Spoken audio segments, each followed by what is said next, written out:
فرمایا مسجدیں آباد کرو، مسجدیں بناؤ، مدارس بناؤ، مسجد کے اندر اذان ہو، مسجد کے اندر جماعت ہو، مسجد کے اندر صلاۃ و سلام کی آواز ہے، مدارس کو قائم کیا جائے، مدارس کے اندر طلباء پڑھ رہے ہو، اساتذہ پڑھا رہے ہو، ان کی تنخواہوں کا بندوبست کیا جائے۔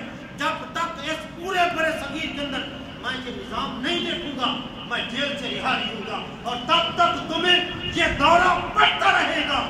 جہانگیر نے جب یہ بات سنی تو اس نے فوراً ہی حکم جاری کر دیا، فرمایا مسجدیں آباد کر دی جائے، یہ سارا نظام نافذ کر دیا جائے۔ جہانگیر جو ملکہ کا غلام تھا نور جہاں کا، اس کے اشارے پہ یہ چلتا تھا۔ نور جہاں نے کہا جہانگیر تم نے یہ کیا کر دیا؟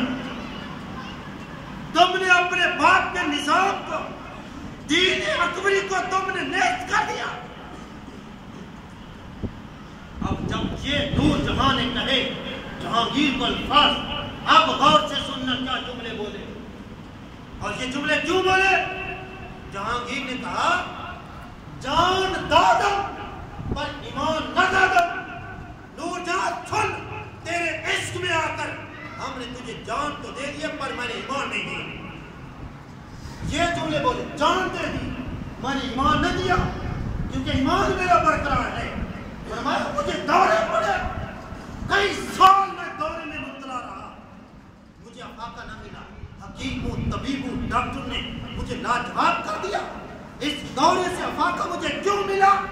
فرمایا جب میں نے مجدد الرسانی کے رہائی کے آرڈر کیے اسی وجہ سے مجھے یہ افاقہ ہونا شروع ہو گیا، اور افاقہ ملا۔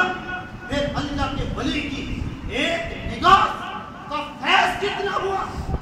جہانگیر نے شہزادہ سلیم جس کو کہا جاتا ہے، جہانگیر نے نور جہاں کو چھوڑ دیا، کہنے کا جان تیرا میرا کوئی تعلق نہیں ہے۔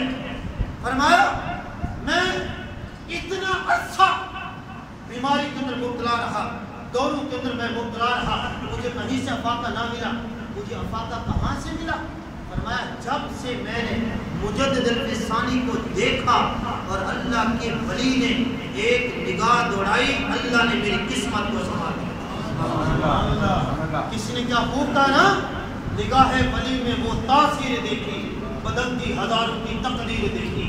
یہ جہانگیر تھا جس نے اپنے باپ کے تخت کو جوتی کی نوک پہ رکھ کر حضرت مجدد الرسانی کے ہاتھ کے اوپر بیعت کی اور پھر کلمہ پڑھ کر دین محمدی کو بنایا، مسجدیں قائم کی، مدارس بنائے، سارا کام کیا، اور پھر کیا ہوا؟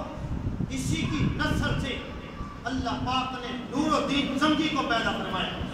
کتنی سلطنتیں، کتنی نسلوں تک فرمایا تمہارا یہ قائم رہے گا، تمہاری یہ برکت رہے گی۔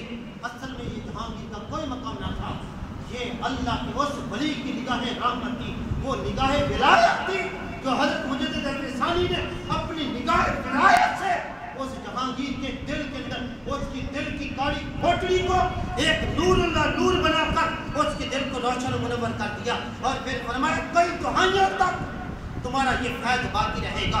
انشاءاللہ زندگی رہی اگلے جمعے پر یہاں سے بات کو میں کنٹینیو کروں گا۔ یہ نور الدین زنگی یہ کون ہے؟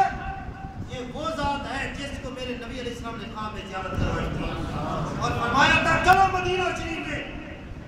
نور الدین زنگی نے کہا کیوں؟ فرمایا کچھ لوگ مجھے ستا رہے ہیں۔ اللہ کی بارگاہ میں دعا ہے ہم سب کو نور الدین زنگی کے توسل سے اللہ نے ہم سب کو حضور کا دیدار عطا فرمائے۔ انشاءاللہ اگلے دن میں یہاں سے کنٹینیو کروں گا۔